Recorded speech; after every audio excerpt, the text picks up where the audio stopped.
everyone. Good morning, good afternoon, good evening, and good night. Okay, whatever the time you are watching my video, today we are going to discuss about magnetic flux and magnetic flux density. Many of the students feel very hard in remembering this concept.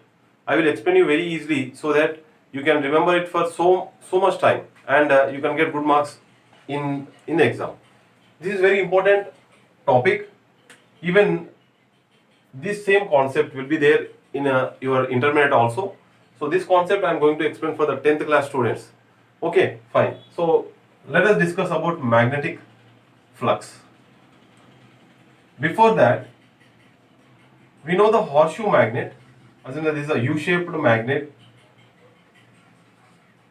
and this is the North Pole and South Pole. We know that the magnetic field lines passes from North Pole to South Pole, and assume that these are the magnetic field lines which are passing from North Pole to South Pole. So many magnetic field lines are there. So I have considered few field lines.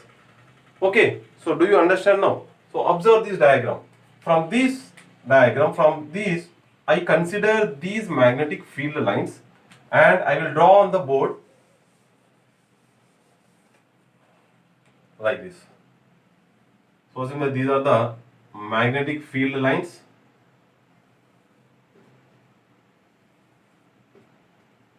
So let us assume 5 field lines. Many magnetic field lines are there, but I have considered 5 magnetic field lines.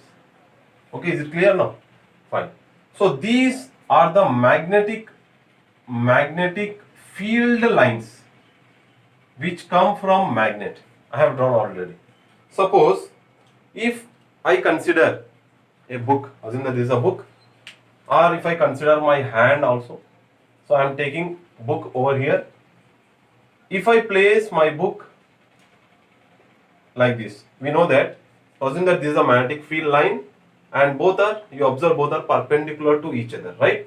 So what we observe here is, so here you observe all total 1, 2, 3, 4, 5, 6, total 6 lines are passing through this book.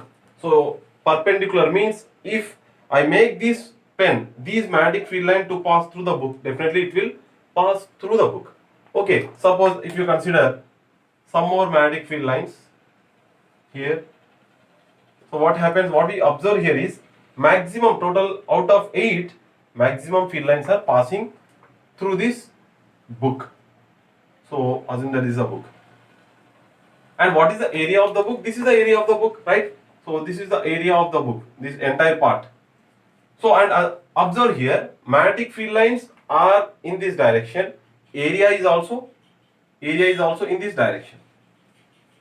So what we say that here the number of field lines which are passing through the book or which are passing through the plane, in your textbook it is given like that. The number of field lines, I will write the definition here, number of field lines or magnetic field lines passing through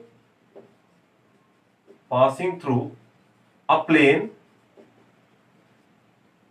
So plane, this book has area, and similarly assume this book has a plane, so it has area, plane of area A perpendicular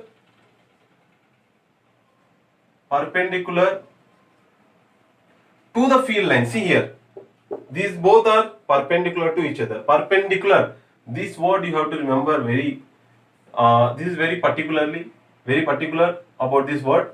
Area perpendicular to the field lines, and this is called as magnetic flux. Do you understand?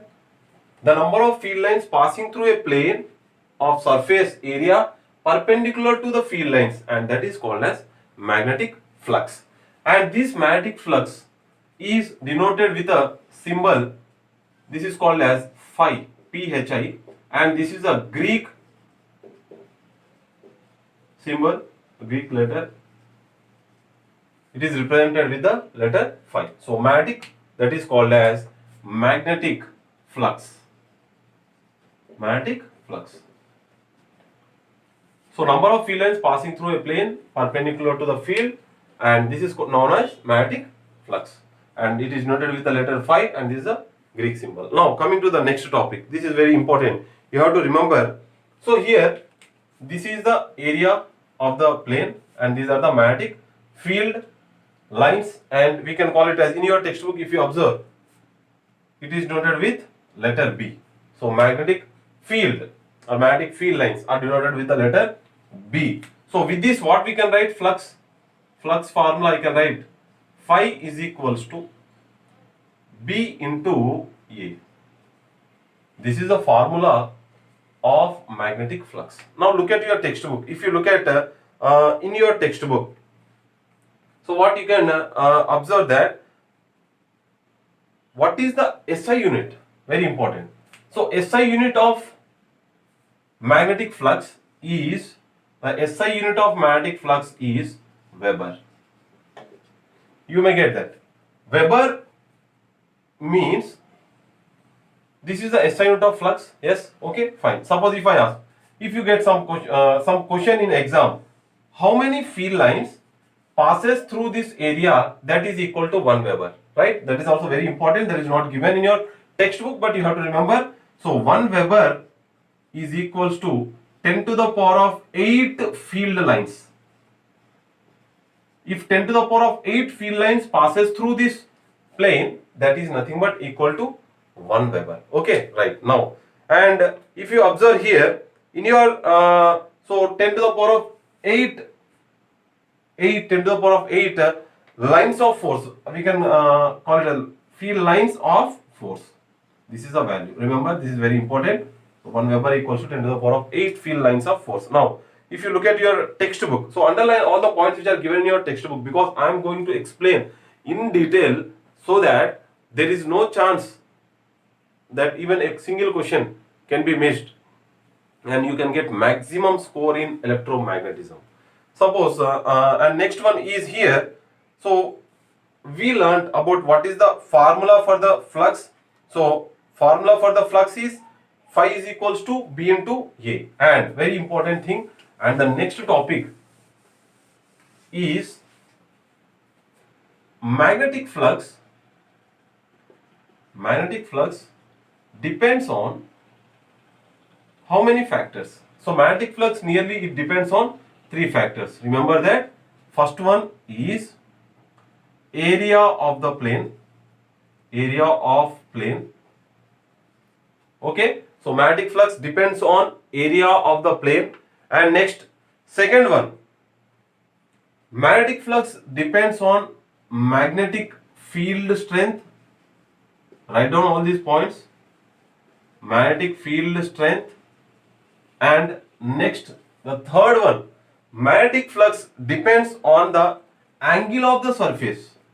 Magnetic field depends on angle of surface. Okay, so let us see what are those. Area. Assume that I have considered total 4 magnetic field lines. So first one is about area. So we know that this is a area. This is the area of the plane. Okay. And now,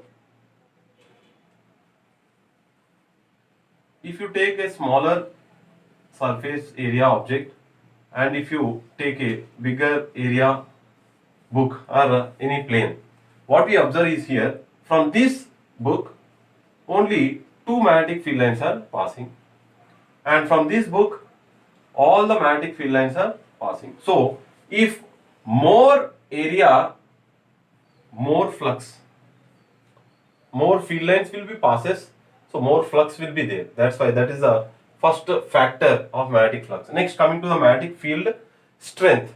Okay, fine. Now let us see here what is magnetic field strength.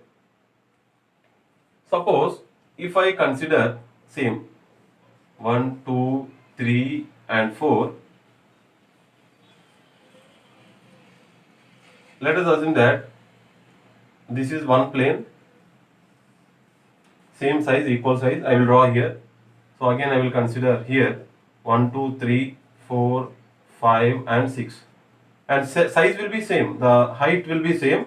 But what is the difference over here and here is, here more number of field lines are passing through this plane and here very less number of field lines are passing through this plane. So what we can say that if more number of field lines passes through the plane, more flux will be there. So if more flux is there, magnetic field strength will be more strength. Here the strength is less because magnetic flux is less in this case. And let us see the third factor, angle of the surface. This is very important. So with this we are going to derive one formula also, angle of surface. Assume that here I have considered 4 magnetic field lines and these are passing through the plane, and the same field lines I am going to consider over here also 4. So but what I have done is, here you observe this is the shape or this is the position of the book in this case, and here I will make somewhat I will bend the book. Do you understand? So I am going to bend the book. So what happens here is, so in this case you observe the shape. So what happens here? So here maximum number of field lines will pass through this area here, because the angle here it is different, and here you observe only nearly two field lines are passing. So even the angle also responsible for the field lines to pass through the plane. So do you understand the factors? Now let us discuss about magnetic flux density.